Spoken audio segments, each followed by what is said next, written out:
Hey, good evening, everyone. Welcome to the Left Fresh Podcast. This is episode 6. Glad you all can make it and jump on with me. Um, if you're in here for the first time, I would ask you all to subscribe. Of course, everybody else knows the drill. Like, subscribe, comment, share, tell a friend, tell a friend. Glad to have you on. Hope everyone had a great day. Happy Hump Day. Great time in the middle of the week to discuss sports. I've got a lot to get into. So I'm not going to delay anything. We got to get right back. Let's get into it, man. First and foremost, hope everyone had a good evening and ready for the Super Bowl this Sunday. It's come down to Patriots and the Seahawks. Um, I don't see many giving the Patriots a shot at it. I think the Patriots are a pretty balanced team. I think Seattle's a pretty balanced team. I think both these teams are pretty balanced. They're kind of alike, only that I do understand why most are going with Seattle to win this one because, Seattle does seem like the better team in this scenario. To kind of just Patriots have a great defense. I think Seattle may have a better defense. I think the Pats have a good offense. I think the Seahawks have a great offense, especially after adding Kirk, after adding Shaheed. So I think that was kind of a big difference maker for Seattle. That midseason trade they made to get Kirk Shaheed from New Orleans, great playmaker, very explosive. He added another dimension to that offense. If they can run the ball against the Patriots, it's going to be a long night for them. I do give the Patriots a fighting chance. Some people haven't. I got it going 31-24. At the same time, the Patriots are the Patriots. They got a great culture in place and everything. Even though I know it's not, I take in consideration not the same team, but yeah, I give them the same, the fighting hope of it. But ultimately, I think Seattle has just been the better team throughout the course of the season. Even the losses they took were to very valid teams. They lost to the 49ers. They lost to the Rams, very close one. The L's they took was, I don't even think they had bad L's. You know what I mean? So, like, the whole, you know, run was Seattle pretty much on the other side of just dominating, especially on the defensive end. Drake May, he's got a work cut out for him against Coach McDonald because he does very well against the younger quarterbacks. If you look up statistics of how the quarterbacks 25 and under and their ratings against McDonald's defenses is not good. So that's kind of like one of the deciding factors for me. It was like I think Seattle's at a point where they just that defense is kind of just completely glued together and just too tough to stop. And then on the other side of the ball, Jackson Smith and Jiba is an elite wide receiver. I know Christian Gonzalez is a great corner. I know the Patriots got a great secondary. Their front four is not that bad either. I think their defense is really good, but I think Seattle's got a great offensive line. I think Seattle's got weapons. I think Seattle, it's going to be a close one, I still say. But at the end of the day, I think it's going to come down to which quarterback makes the least mistakes. And I know the indictment has been against Sam Darnold in big games, but he's going against a second-year quarterback who's never been in this moment of day in his life just the same. So I'm going to probably have to take the experienced quarterback on this one, especially when the head coach of his seems like a great defensive mastermind. As far as getting their defense in gear the way they are, the front office did a masterful job. I don't see anybody. I don't see Seattle losing the Super Bowl. I don't. And I know a lot of people are feeling like, hey, where's the star power and everything like that? I'm like, well, this is the first time, this particular course had made it to the Super Bowl, and it's been kind of up in the air since we don't have Mahomes. It's been up in the air since Lamar Jackson not in it. And of course, Josh Allen lost and everything like that. This was kind of more of a wide open season. So I feel like this is an interesting culmination to it, interesting end to it because, Sam Darnold, sports media is like kind of just been in a real apologist mode lately about Sam Darnold because everybody kind of cast him off. They called him a bust. And in fairness, he had to elevate the Jets, something that almost no quarterback has been able to do.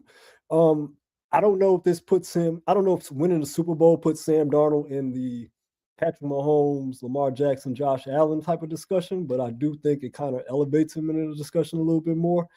Kind of shows that what he can do when you actually have a really good team put around him. And I know that the elite quarterbacks don't always have everything around them, but Sam Darnold, there's quarterbacks that's been put over him that had everything put around him and still haven't been able to get it done either. So, Sam Darnold is definitely going to elevate himself if he wins a Super Bowl.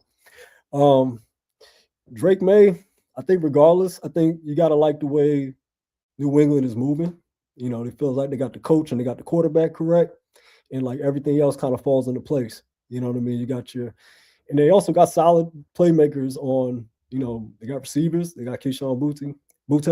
You got Stephon Diggs, who maybe on the back end of his prime, but you also got corners. You got some great pieces around the New England Patriots to move forward with as well. So I mean, win, lose, or draw, the New England definitely jumped the curb. A lot of people, a lot of pundits out there just discrediting them with a lot of people discrediting New England for getting beating the weaker teams and having a weak schedule. Well, it's like, it shows that New England isn't a weak team.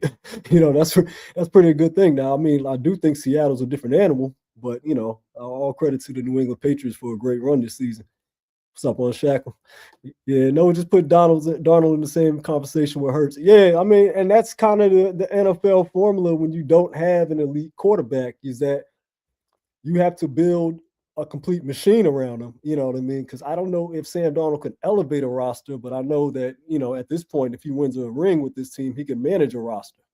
That was kind of the question with Sam Darnold, was that could he ever, okay, he's not the elevator that the Jets drafted him to be, but is he somebody that, can actually be a solid quarterback with a great core around him? Can they take advantage of it while they have him?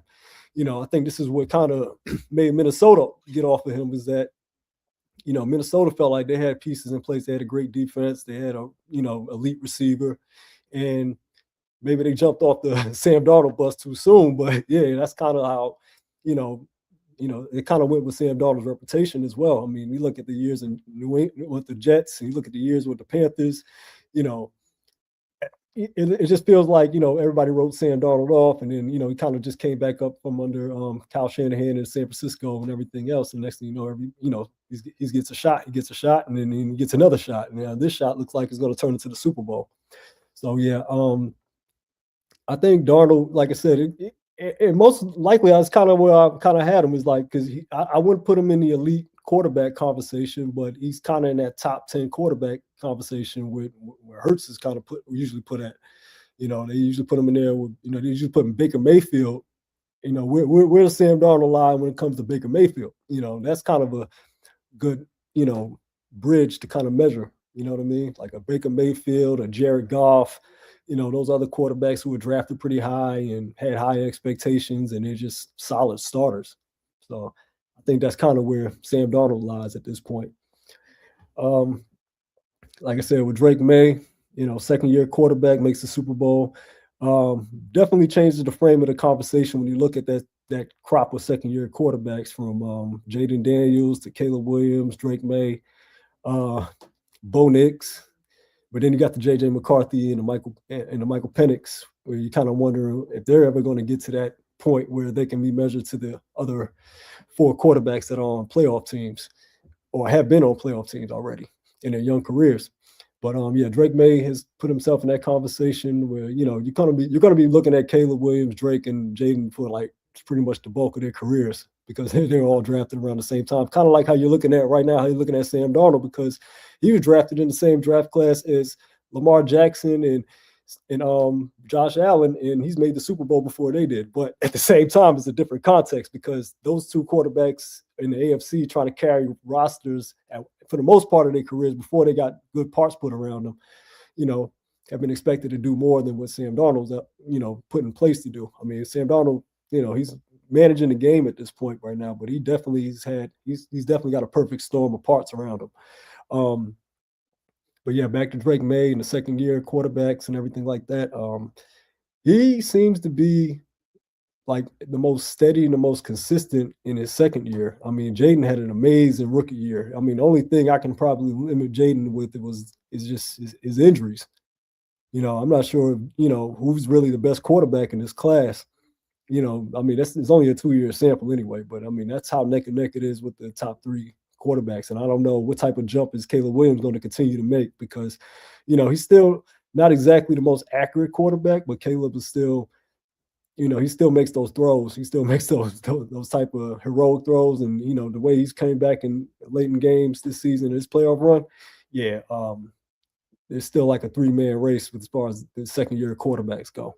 But definitely looking forward to the Super Bowl and see how it plays out. To me, like I said, is oh yeah, here we go, Shaq.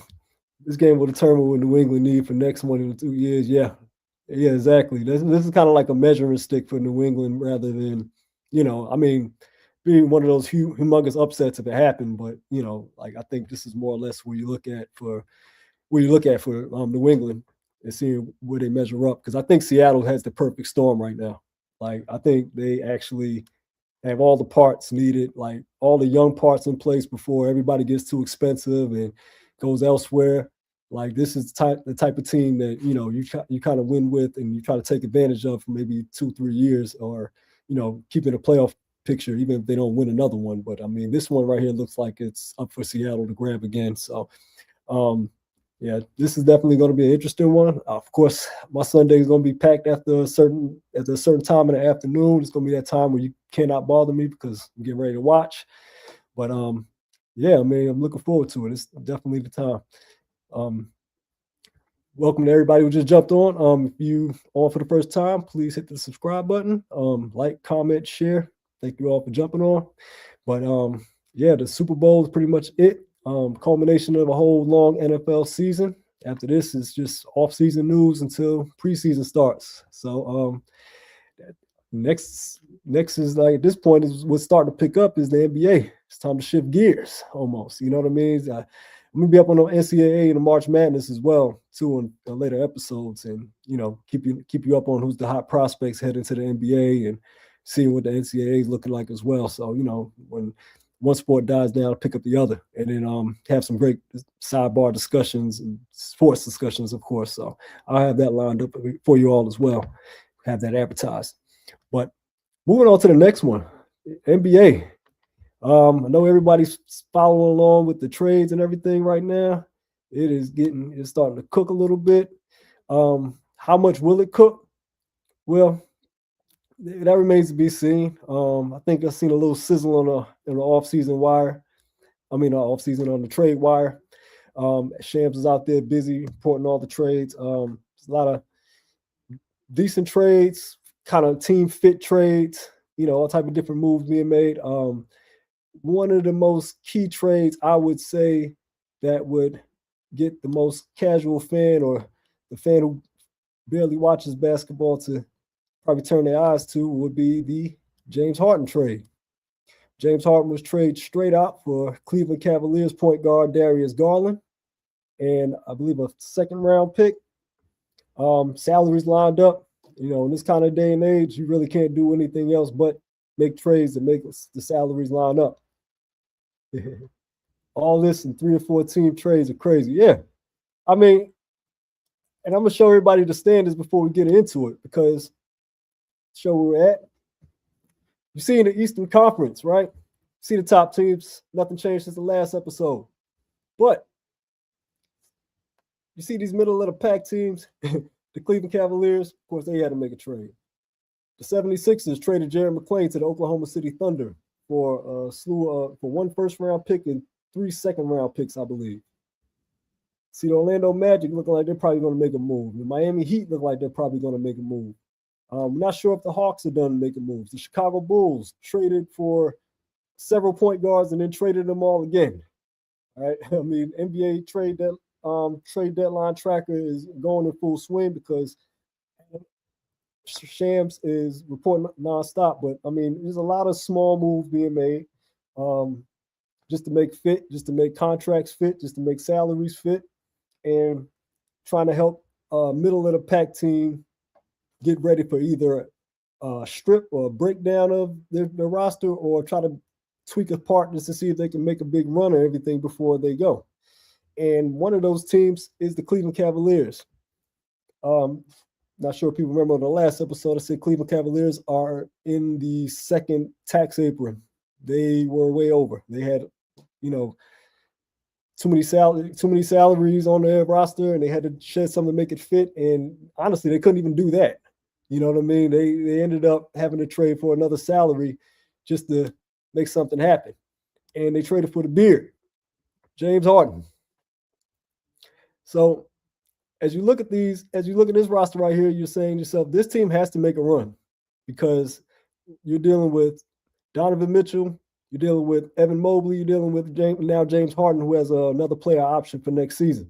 You got Jared Allen, who's also under a big contract. There's a lot of contracts on this roster right here. And I mean, trading Darius Garland didn't relieve any of that. You know what I mean? They have to make a move. They have to make a run towards something this year, or, you know, I can see Cleveland blowing this roster up.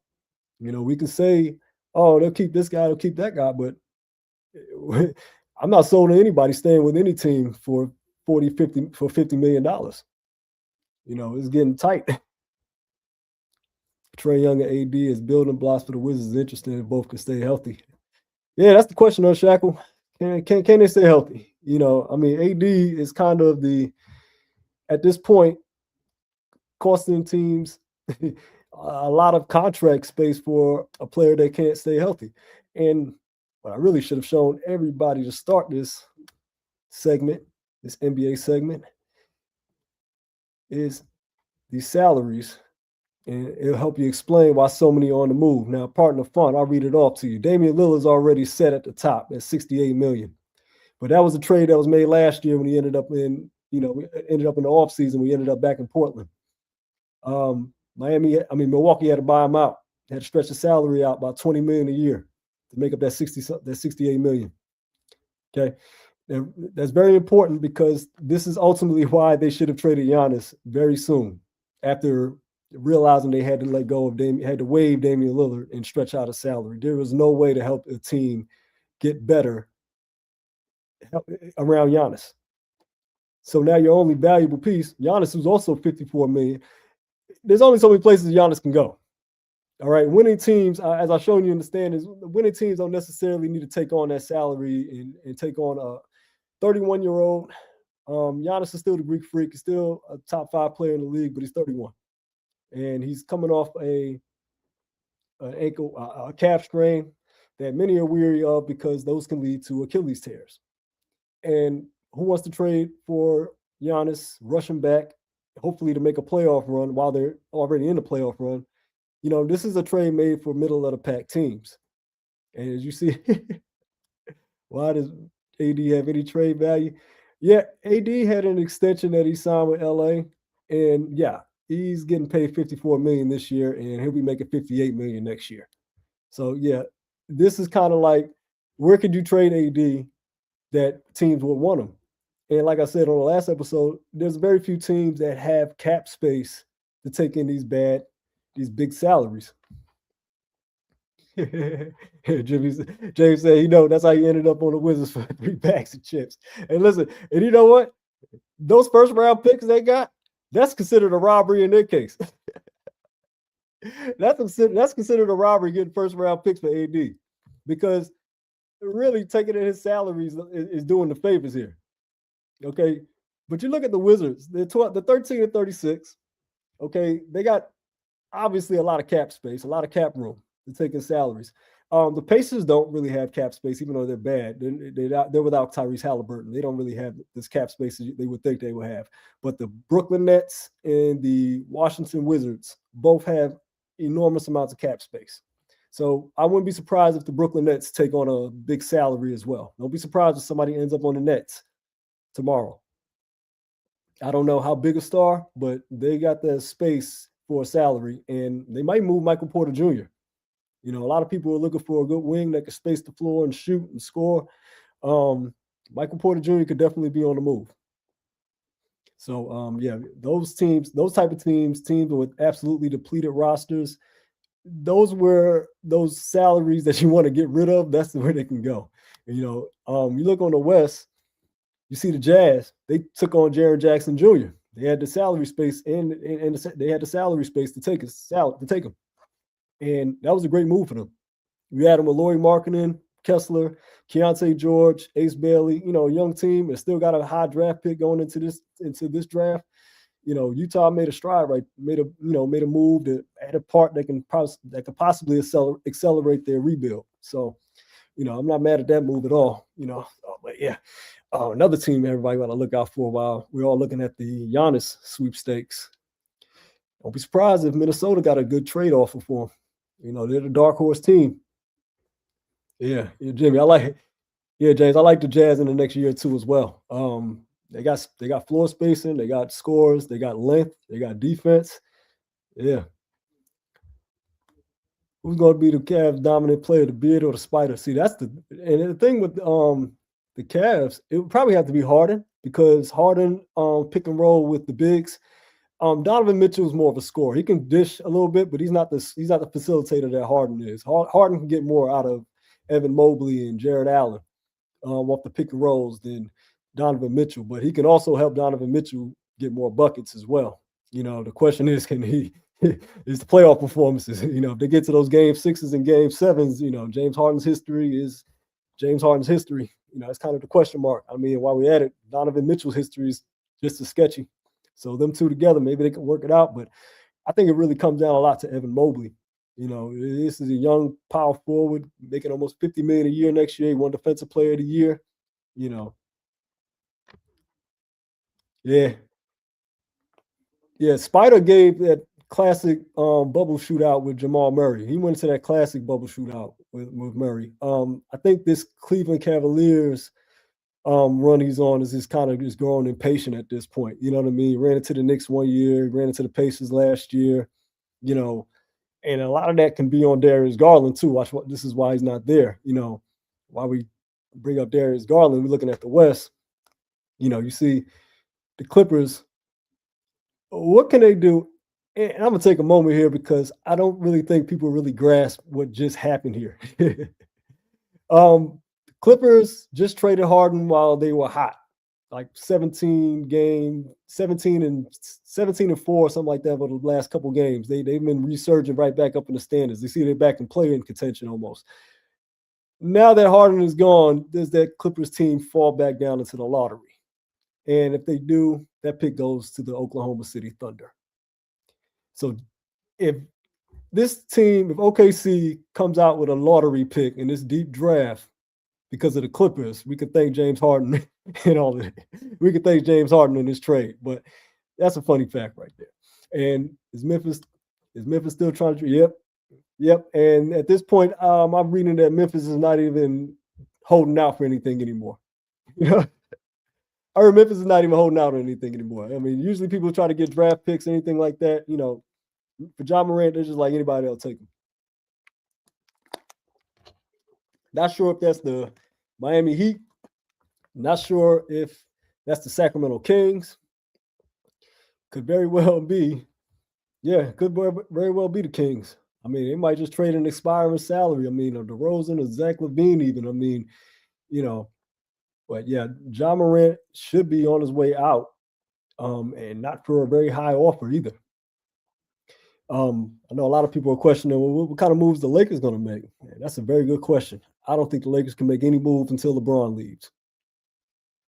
The Lakers have nothing to offer, really. They can make them better. Like I said, trading deadline is pretty much for middle of the pack teams to get better, and there are really no moves. I mean, the great teams at the top of the standings are not breaking up anything. Okay.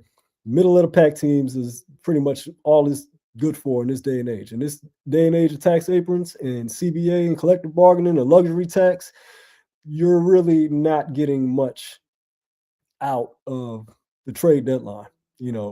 Like right now, it really goes to show you a changing of the guard. You seeing AD being traded, seeing Harden being traded. These guys are in their 30s. As the basketball fan community, everything else. Like we can see that, this is pretty much the end for AD. This is almost the end for James Harden. It's definitely going to be the end of it's definitely going to be their last seasons getting max contracts. I mean, as you look at the salaries again, like you look at some of these names. I mean, listen, I don't mind Nikola Jokic being up there. Okay. I don't mind, even Giannis, considering what he's done in the league and he's proven himself. Jason Tatum, that's understandable. Those are talent at the peak of their career. But when you get to those veteran names that's still hanging around with these big salaries and everything like that, in today's game where it's impossible to stack stars. I mean, it's always been impossible to stack stars, but now there's even tighter restrictions. You can't do anything, and then you only have to find teams that have the cap space to take on these rosters. I mean, even if you look into next year's projections, Steph Curry's going to be at the top of the league, 62 million. That's fine. That's Steph Curry, and it's ultimately why it's tough to get help around Steph Curry, because what you need for Steph Curry is probably, most people are looking for another star. Steph needs a lot of depth. All right. And that Warriors team is not drafted well in order to do such. Jonathan Kuminga, they're still trying to move him. It kind of tells you the grim reality of most teams are not really buying into Jonathan Kuminga's upside. A lot of people saying, "Oh, he's young, he can play." The Warriors haven't really hit on any of their picks. James Wiseman, Jonathan Kuminga, Jordan Poole. I mean, they had a quick run getting to the title despite that, but that was with Andrew Wiggins there, and and Clay still giving you some good tread on the tires. But at this point, what can you really put around Steph while he's making $62 million? Looking at the Celtics had to shed a lot of salary. You know what I mean? Like Jason Tatum and Jaylen Brown, 57 and 58 million. Giannis is up to make 58 million. So, whoever team trades for him, they're going to be in a pretty tight cap situation as well. Wizards, yeah. I mean, the Wizards just wanted that AD salary. I mean, they just wanted somebody to, they just wanted another star to go with Trey because, I mean, yeah, 58 million. I mean, I would say the Wizards were better off keeping their rebuilding parts around Trey than adding a aging star and a high salary. You look down at number 10, Jimmy Butler. This is why Golden State is trying to 62 million, 58 million. This is why Golden State is desperate to make a trade. I mean, they took a swing for the fences trying to get Jimmy Butler, and unfortunately, he got hurt, which is kind of what happens when you sign aging veterans to big extensions and everything. Yeah, James, that's why Giannis to Golden State makes no sense. Yeah, I mean, it makes sense if you're trying to put a star around Steph, but if you think about you're pretty much pawning away all the future, which pretty much Golden State is pretty much done to try to get Steph a last ring, is that pretty much pawned off their future and everything. But you really, honestly, you got to think about it from a Milwaukee standpoint. Like, to your point, it's like, what's Milwaukee really getting other than the aging veteran with higher salaries? Milwaukee wants to rebuild. They wanted draft picks, which they should have traded Giannis a lot sooner. Okay, you could have got a lot more. You could probably get a lot more for Giannis than what you probably end up going to get. But yeah, did you see down there that Trae Young makes 48 million at this point next year? Yeah, him and AD's pretty much gonna clog up their salary cap. And I mean, honestly, I like the rebuilding young Wizards team. And honestly, if AD's healthy, everybody's like, if AD's healthy, of course, if AD's healthy, he can give you a double-double. Of course, if Trae Young is healthy, they can play well off each other. And then, they got young players and everything like that. If everybody's healthy, everything's ideal. It's really much a gamble to trade for AD for that much. And then I think the Knicks are pretty much going to keep Cat. 57 million next year is kind of a tough bullet to bite, but I think the Knicks are still in kind of contention, so they're not going to probably shake anything up at this point. I mean, the last couple of days, you kind of heard Cat being traded and you heard rumors about it, but I mean, if you look at the Knicks in the standings right now, I mean, 32 and 18, the Knicks are second right now. They're not going to shake anything up. Surprisingly, the Celtics was in third place, and they shook things up, though. I mean, they traded Anthony Simons for Nikola Vucevic.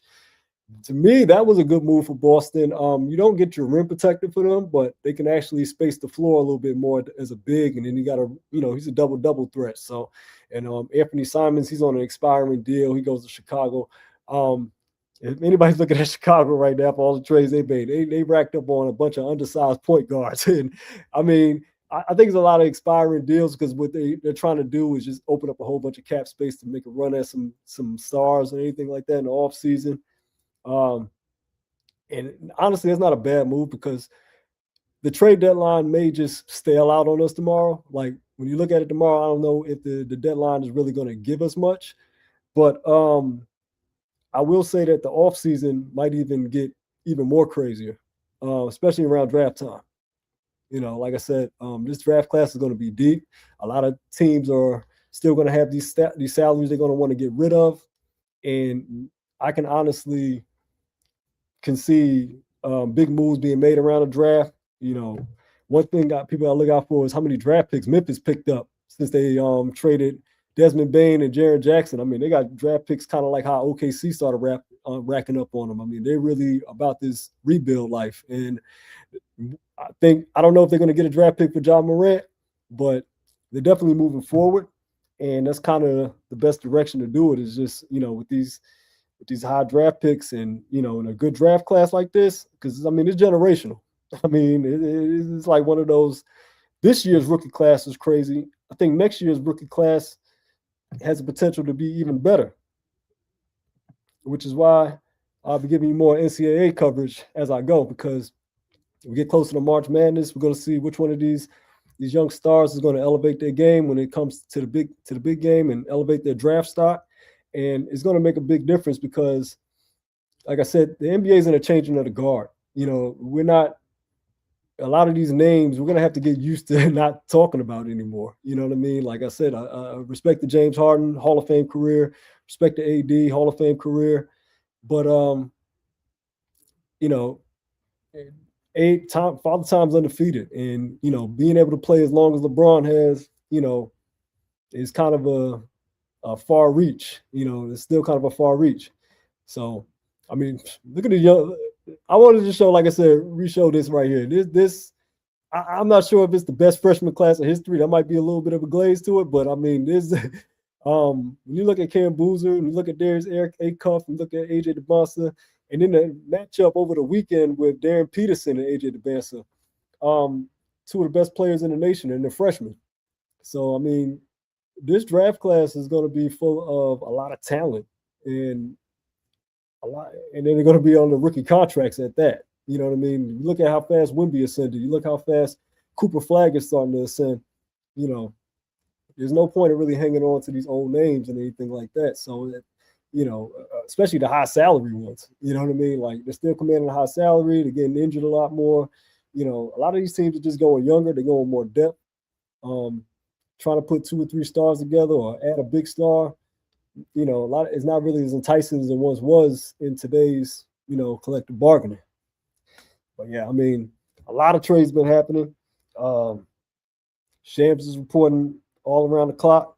I'm going to be monitoring just in case there is a big name being moved. Like I said, I kind of look at the high salaries real quick to see, like, hey, who else can they actually really move? Because, there's a lot of teams. There's a lot of teams trying to get rid of salaries, but there's only there's so many teams that can actually take on those big salaries. They have the cap space to take on them. So I mean, once the team sees one, hey, yeah, AD will end up a wizard. You know what I mean? Surprising that Harden was an even swap. I'm surprised they didn't just drop Harden off somewhere like a team that's lower in the standings as well. I'm surprised that the New Orleans Pelicans hasn't made a move yet. I thought that Zion would have been on the move as well. I'm not expecting anyone to give up draft picks for Zion either, considering his injury history. Like I said, Minnesota Timberwolves, got to keep an eye on them. They can definitely make a splash. Julius Randle, he might be on the move.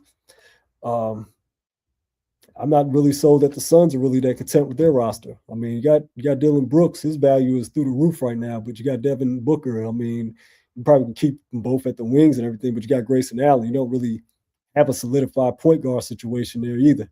So, I mean, I wouldn't be surprised if Phoenix makes another move. Looking back on the East, I say the same thing. I mean, I don't think the Bulls are done making moves. As many point guards that they traded for. I mean, they might keep a couple of them because they're expiring salaries, but I don't see them doing much anything else. The Raptors, they got RJ Barrett, they got Brandon Ingram, they got Scotty Barnes, they got an abundance of wings. I wouldn't be surprised if they make a swing, try to make that next move to get a little up there in the standings, try to get that next jump. But yeah, definitely can be some action going on right before the deadline, but definitely around the draft. Western Conference look good on paper, but the East is competitive enough to go with any Western Conference team in the playoff or championship series. Yeah, honestly, there's so much parity in the NBA to where you can go head to head with you know, the right team. I think Detroit definitely kind of sets that precedence that they could. Um, James said none of those teams in the East are better than none of these teams are better than OKC or Denver. Yeah, Denver looks a lot better. They look like they got a lot more depth. And then when you add Jokic back, um, OKC, of course, they look like the favorite as well because the question of OKC, can they really be the team that repeats in this decade? Nobody's repeated in this decade, and that's kind of the interesting fact of it is that we think you got it all figured out. Like we thought Boston was going to repeat, we thought Denver was going to repeat. Teams retool, and I'm gonna be honest. I wouldn't be surprised. I wouldn't be surprised if if a healthy Wemby in San Antonio can give any one of those two teams a run, Thunder or the Nuggets. Healthy Wemby is a game changer on defense. I mean, I can say they're not ready. I can say they're too young. I can say, those other parts got to grow a little bit. But I mean, the stuff that Wemby can do defensively kind of makes them that much better. Yeah, the West is stacked. The West is stacked. And it definitely, I would say the West middle part is stronger than the East middle part. But I mean, I can honestly, Detroit's a tough team as well. I mean, K is showing that stride. Jalen Duren is definitely the part that has saying like, okay, this team can get out of the East. I don't know if they can beat the West, but I know they can get out of the East with Jalen Duren and Cade Cunningham, and then the parts they have around them. I think adding Duncan Robinson, like a knockdown shooter, that's what they needed more than anything. Like Detroit needed shooting, and getting Duncan Robinson, like he had a hot night the other night, and he could shoot. Yeah, I love Detroit. But when the game slows down and need another score. Yeah, I think they also need more, I think they're a great defensive team, but they can also step it up and tweak it up on defense. I think trading Jaden Ivey was supposed to be that second scorer, but I don't think he developed the way they expected him to, and that's why they traded him to Chicago. Yeah, he was supposed to be that other guy, that other spark. They still actually got some young parts in Detroit. Like Detroit is actually pretty young. I wouldn't be too surprised if they make it to the conference finals and they're still like a year away. Yeah, got to watch Boston when Jason Tatum get back. I don't know if he's going to be in the full swing, but I mean, any type of help Jaylen Brown gets is going to be a lot of help. Yeah, they gave up on Ivy too early, in my opinion. Ivy is kind of catching the whole flack of being a undersized guards is like kind of like an undersized quarterback in the NFL this year. Like a lot of these teams are not looking at small guards the same as like as far as defensive they're looking at them as defensive liabilities all across the league almost. This is why Darius Garland got traded. I mean, on top of him being injury prone, but he's a defensive liability when he's out there. The Trae Youngs, the Kobe White, like in Chicago's and everything like that. Those guys are great scorers. You know what I mean? They can get some buckets and everything, but a lot of the indictment on a lot of these smaller guards that they don't really play a lot of great defense. And honestly, you really can't really say it's a small guard thing. Because I mean, we've seen Chris Paul be all defense throughout all his career. You know what I mean? So yeah, I think it's just a matter of just a lot of these guards are not really great defensive players. And if you got guards that are like 6'5", 6'6", they can do what they do. Plus, they're just harder to get around. You know what I mean? Like the game's gotten taller a little bit, especially when you got these wings that can bring the ball up court as well. I think kind of like the deal with the Hawks was that, Trae didn't have to dominate. They didn't need Trae to dominate the ball anymore when you got Jalen Johnson out there. So that kind of what made Trae Young expendable. But yeah, this is definitely going to be an interesting year. All-Star break is coming up. I know the reserves got named and everything. A lot of people, a lot of people are really annoyed with the All-Star game format, and I'm gonna attempt to explain it. It's gonna be like a round robin. There's gonna be 2 U.S. teams. Yeah, James. It's gonna be 2 U.S. teams. Should be 1 international team. Should be about 8 players per team. All right, one U.S. team plays the international team. The other U.S. team plays the international team, and then the winner plays the loser, the best record, and then the best record in the fourth quarter, basically. So it's like in 4 quarters, you're basically playing. You're basically playing 4 quarters of 4 different mini games and everything like that. So it's a lot of flack about it. To me, honestly, I don't think the format doesn't matter if they don't put in the effort. Um, I don't know how you split the teams up. I don't care how you put them together. I don't care what type of formality you put in there. If they're not going to put in the same type of effort, and you're going to stand around throwing up alley oops and shooting long threes all game with no defense or anything like that, I don't think most fans are really going to care too much about the new format. I think that's just kind of a reach to make things work. So that good luck. Good luck with it. But yeah, I think most teams are not. Most everybody else is not pretty much going for it. But nevertheless, I'll go ahead and still tell you who the reserves are. And I think a lot of people are particularly mad about snubs and different things like that. But I think everybody gets snubbed on All Stars. Every year somebody gets snubbed for the All Star. At the end of the day, teams, I don't think. And I like the new All Stars. I like the new first year All Stars. I like Denny Avija from Portland. I like the fact that he's an All Star for the first time. I think a lot of people give a lot of flack about Chet Holmgren being an All Star. Even though congratulations to him for his first one. But yeah, and then most importantly, who's going to fall under the international team? Who's going to fall under the because we know the top, pretty much the top 5 players are going to be on the international team.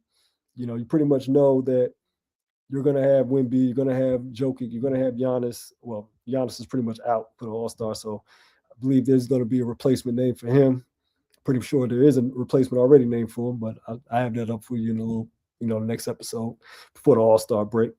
But yeah, it's all going to be about the effort. I would like to see the rookie and sophomore game more so than the actual. Yeah, do they have a lineup for the slam dunk already? They don't have. I think they got one of the participants. I think they asked Jalen Duren to be in the All Star in the dunk contest. So it's like, it's kind of weird to see Jalen Duren in there because he's kind of. I'm not really a big fan of centers in the All Star in the dunk contest, and I think they kind of taking kind of a lot of the fun out of it. I think a lot of the um, creativity's kind of left itself. No Matt McClung in it either. You know what I'm saying? So it's like I want to see who are they going to really who they, who's the new guys going to probably take over. It should be interesting to see who's going to be the new person the new players is going to be in it because Matt McClung's not going to be in it. So it's pretty much going to rule out the possibility of him winning again. So that should be interesting. But yeah, I'm gonna go ahead and post on the screen who the reserves were announced. And just bear with me. But yeah, man, this All-Star break should be. There we go. Yeah. So yeah, Jalen Duren is a reserve first time. I think Scotty Barnes is back for I believe the second time. Jalen Johnson, the first timer. Yeah. Ant-Man's back in there. LeBron's in there. A lot of people say Kawhi Leonard got snubbed. He did. He has been putting up some great numbers. Kawhi's been cooking, but I don't think necessarily. All-Star can go either way when it comes to reserves like that. Especially with the Clippers still kind of just getting back to form. Starters, no real surprise there. Jaylen Brown playing like an MVP, well-deserved All-Star starter. Cade Cunningham definitely, Tyrese Maxey, Jalen Brunson. Yeah, these, pretty much kind of dry. Just interesting to see how they're going to divide these teams up when it comes to these actual tournament style or round robin, because, like I said, it's going to be 8 to a team, and it's going to be 3 teams, and I guess the best record after those 3 games or 3 quarters will play each other in the fourth. So, like I said, it's all going to come down to the effort. As far as slam dunk competition and in the 3-point competition. That's going to be interesting to see. I mean, hopefully the 3-point competition. I always like that one, but Jackson Hayes is in it, and Jalen Duren is in the dunk competition. They haven't announced the other participants yet. Oh, Carter Bryant is a rookie for the Spurs. Yeah, Carter Bryant, rookie for the Spurs. Yep. Yeah, Jamal Murray and SGA. Yeah, definitely international representation on those teams right there. International team should be pretty tough though. um, yeah, but that dunk contest, yeah, it's gonna have Jackson Hayes, Jalen Duren, and Carter Bryant. I don't know if they're gonna announce another one yet.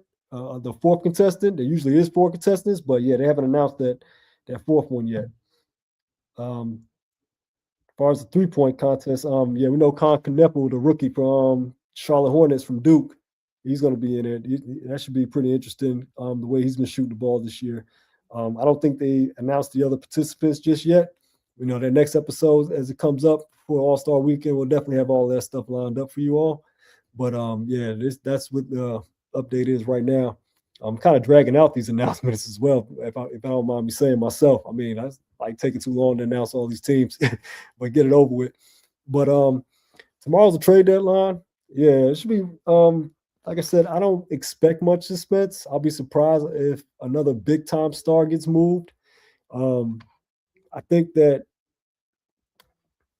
a lot of these teams are pretty much stuck where they're at. Like I said, I'm gonna show back to the standings again. And I mean, like I said, the best teams don't really need to make any moves. And I'm not too sure what the middle of the pack teams can do that can actually get them better. I was hearing about Orlando before a couple of days before the trade deadline. They got real quiet though. But I mean, between Franz Wagner and you know Paolo Banchero, they traded for Desmond Bain earlier this before the season started, and I mean they pretty much got the same lateral results from the year before over and over again. So I wouldn't be surprised as they start getting up into the tax apron that they'll probably have some of their players on the move as well, like Jalen Suggs. Anthony Black is turning that corner at that point guard position for them. So, I wouldn't be surprised if Jalen Suggs is on the move. As far as the Charlotte Hornets, they're playing it. They won like 7 straight, but I mean, they're still under 500. I mean, a LaMelo Ball move. I mean, Brandon Miller and Con Kneppel, they're playing great ball right now as a 2-man duo. I mean, they were still winning with LaMelo, but LaMelo's not really, dazzling anyone with stats, and his style of ball is still kind of playgroundish. So it's like we're not sure if Charlotte is still completely sold on him. I mean, they extended him for a while. I mean, the question is, can he stay healthy, if anything? But he is healthy, and they are winning. So I'm not sure if Charlotte's going to do anything. They'll probably just let that team cook, and they're still in position for another lottery pick in the draft too. So they may be adding to that team. And a lot of these, this is kind of what Adam Silver wanted. This is what the commissioner and the league and the owners. This is what they wanted, was a league that had parity, a league where the worst teams can get better and the best teams don't stay the best forever. Where it's like you don't want three peats and different things, or dynasties almost feel like it's dying. But I wouldn't say that. I wouldn't go that far either. If you can draft well, you can counteract a lot of this. OKC's at the top of the standings. They're competing for them. Even now that Chet and Jalen Williams have been extended, they got nothing but draft picks for the next couple of seasons still. You look at the Utah Jazz. They traded their draft picks to get, Jaren Jackson Jr. Jaren Jackson Jr. now going to Jazz puts him in position, but it also puts Memphis in position with a bunch of rebuilding parts. So they moved Ja Morant. They can move forward. They got a couple draft picks for the next couple of seasons. Matter of fact, I'm going to look up how many draft picks did Memphis come up on since last season. And you can see why it's important to trade stars before their contracts are expiring. That way you can get draft picks. That way we won't wonder why, Trae Young didn't command more than what he commanded, other than CJ McCollum and Corey Kispert. It's because Atlanta took too long. And Woo, yeah. Yeah. See, they got their 21st. Memphis got their own pick. Memphis got a couple of those 2027, 2029, 2030 picks. Yeah. Listen, you better hope these draft. Yeah. Memphis has a war chest. You know what I mean? That's what I'm talking about, James. That's what I'm talking about, James. Like, teams like OKC, they think ahead. When they traded Russell Westbrook, they traded him after they extended him. As soon as they extended him, they got rid of Westbrook as soon as they extended him and got all the draft picks in the world for him. Why? Because you just got him on a brand new contract. They traded Paul George. The Clippers got a haul for Paul George. Why? Because they were still in their contract. When you wait till somebody's about to walk, that's why I say Cleveland. I mean, the Clippers lucky they got something for James Harden. I mean, he was getting ready to walk. You don't really have much ante when everybody knows that you're trying to get rid of a player.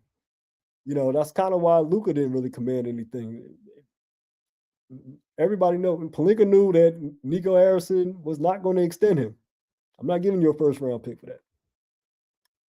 And that's the truth, though. Yeah, Memphis definitely has a war chest. Utah had the war chest, and they traded their chips in and got a star player to go with their pick with the players they have already drafted. So you look at teams like Washington, you look at teams like Utah, you look at teams like Charlotte, you look at these teams that are like, at the bottom of the standings almost every single season. Today's CBA, you can come up on a star with the players you've already drafting, and now all of a sudden, now you got a team around them. Because if and like I said, I'm not really big on AD staying healthy at this point in his career, but I mean, if there was a chance that AD gave up a good season in Washington with Trae Young, you got young talent around him still. You got Trey Johnson, you got a rookie Trey Johnson who could shoot the lights out. You got Keyshawn George, you got Alexander Sarr, the number two pick last year at center with AD. AD could play power forward in Washington too.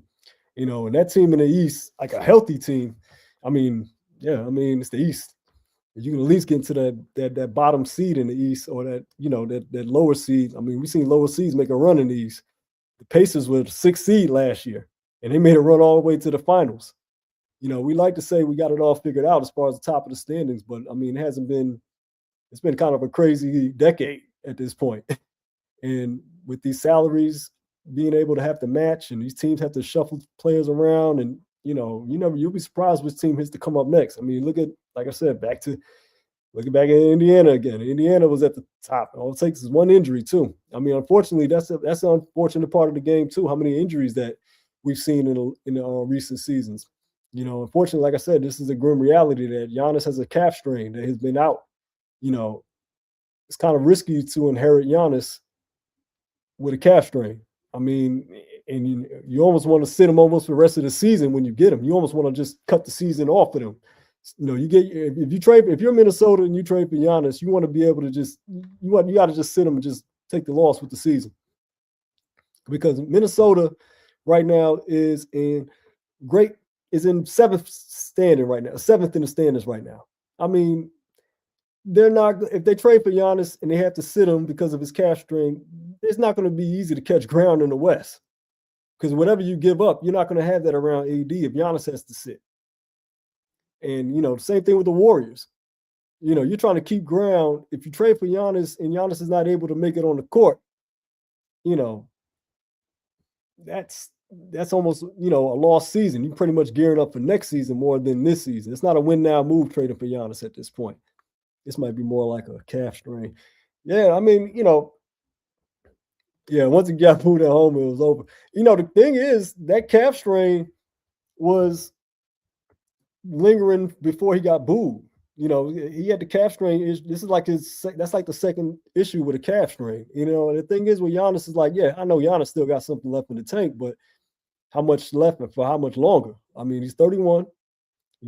He's had other injuries before that too. He had back injuries as well. I mean, Giannis's game is pretty much predicated on athleticism, and he's not really a great shooter either.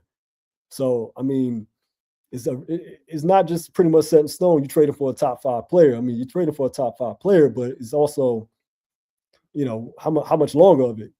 31 is not the same 31 for everyone else. I mean, usually athletic players that don't really shoot too well don't really age too well in their 30s.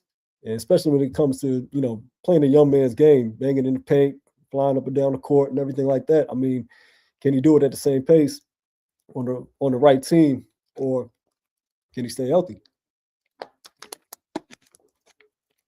But if you're a team like Golden State, you almost got to make a swing for it because you don't really have anything else to swing for. You got Jimmy Butler. Let me remind you all, you got Jimmy Butler out here was making 54 million and making 56 million next season, and he has an ACL tear. So I mean, you're pretty much backed into a corner where you almost have to bid with Minnesota for Giannis. I mean, it almost doesn't make sense, but I mean, your other hope is that if Golden State hits on a good draft pick and a low draft steal that doesn't cost them anything or just a rookie salary, that's kind of what's saving all these teams in the NBA at this point. If you can draft a solid rookie that can come in and contribute right away on a rookie salary, that can save a lot of teams. And I'm saving a team right now. VJ Edgecombe, drafting him as a rookie and getting the performance you're getting out of him, like him and Tyrese Maxey are the reason that Philadelphia is back up in the standings after last season. Last season with Embiid and Paul George, that was a disaster. And VJ Edgecombe gets drafted, and all of a sudden they back up in the standings. Yeah, I know Embiid's a little healthier now, but I mean, you still can't play back-to-back games and everything. Getting that reinforcement from drafting a quality rookie. I mean, VJ Edgecombe made Jared McClain expendable. He just got traded today too. So he's like, yeah, if you draft well, you can overturn a lot of things, and which is why Anthony Davis became expendable. You traded away Luka Doncic. How can you trade away Luka Doncic? And then all of a sudden you end up with Cooper Flag, and you're like, okay, well, blow it all up, start it all over again. You know what I mean? And they just racked up 2 first-rounders from Washington. So if Washington, if their stars can't stay healthy and Washington is still, at the bottom of the lottery, those picks at the bottom and in the lottery, Mavericks can come right back up real quick around Cooper Flag. So, yeah, draft picks is the best ante you can always get in the NBA. And the NFL too, while you're at it. But I mean, draft picks is always the best ante you can trade with because, a lot of uncertainty around it, but having it is better than not having it. And once you pretty much know what you're getting with a player, but you never really know what you're getting with a draft pick. And like I said, I like to beat a dead horse a little bit too. That Pelicans pick is going to the Hawks. So, I think they can, they're in the Darren Peterson, AJ DeBesa sweepstakes, and I think they can move on from trade just fine. I mean, you look at the other teams like the Kings, people forget too, is like that draft lottery can go either way. It's not guaranteed that, the worst team is gonna get that pick. We've seen the Hawks get the pick when they had like some of the worst odds ever. I mean, a team like the Hornets or a team that's already on the rise, getting a number 1 pick, getting a top draft pick, that can be a game, that can be franchise changing. I mean, so it's definitely going to be interesting. Tomorrow, the actual deadline. I'll be awake, keeping my hands on the phone, looking at the alerts from Shams. Appreciate you all for jumping on with me, talking good basketball stuff, talking good Super Bowl stuff. Like I said, I'll be back at it on Saturday, hip hop episode part, the second hip hop Saturday Night Live. Y'all stay in tune for that. Y'all can find me on Instagram, This Is Left Fresh. Y'all can find me on TikTok at This Is Left Fresh. Like I said, I can't thank you enough. Please like, subscribe, comment, share. If you can't catch the live, by all means, catch it on your way to work. It's like talk radio and everything. I appreciate giving everybody a voice to listen to and talk back and interact with you. You all been great. I'm gonna call it a night and get over the hump, get ready for Thursday, and enjoy the rest of the weekend. I'll see you all Saturday. Thank you all. One love. Left Fresh Podcast. I'm out.